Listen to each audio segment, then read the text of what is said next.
Prefab Sprout are very, very big in England and are starting to get their way here in Australia.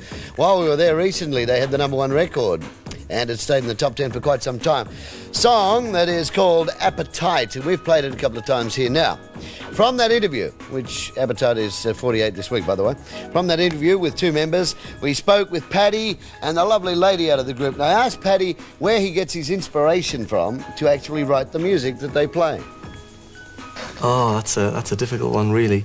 I mean, inspiration itself is a strange idea because I don't think I've ever been lying in bed in the classic. I'm not going to say anything risky here, chaps. Right, yeah. You can be I don't think I've ever been lying in bed in the Paul McCartney fashion and tumbled out and thought, yesterday. Yeah. I've never ever done that. However, I've sat many days with a guitar and had absolutely no ideas, but by virtue of the fact that I've stuck there with it, I've come up with things.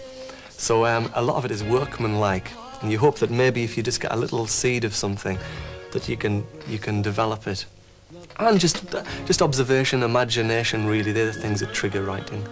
Wendy, how did you meet the guys? Just through a friend a few years ago. Yeah. Got such a light voice. The contrast between my gruff thing, yeah. When she sings, I mean, Wendy's at the top of the sound range and I'm somewhere in the middle, really foggy, and she's our selling point, guys. Close up. How long has this band been together? Well, it was formed by my brother and myself, so we've been doing this since, I mean, a ridiculously long time, since about 1972 when I was the grand age of 15. Obviously then we didn't have all the equipment and that, you know, just acoustic guitars. Right. And we met Wendy about 1980 and she joined a year or so later. So it's just grown out of a childhood lot of fun and imitating our heroes on the television into actually making records ourselves. Prefab Sprout. Prefab Sprout. Who is the Sprout? The Prefab Sprout is something that's haunted me ever since we picked it. Now, it's just, when I was about 11 or 12, my hero was Mark Bolan in T-Rex, right. Tyrannosaurus Rex, a fabulous group.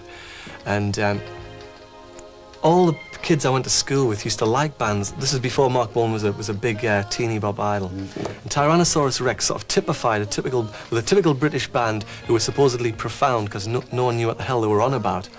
And I thought, well, if you're going to have any serious recognition, you'd better have quite a weighty name.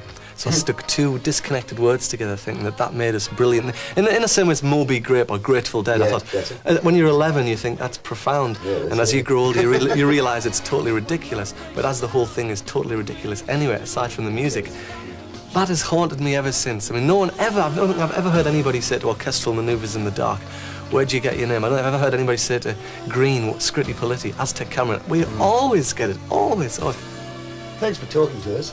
And good luck with these singles in Australia. Thank you very much. Wendy, say goodbye real loud. Bye. Bye. Even louder.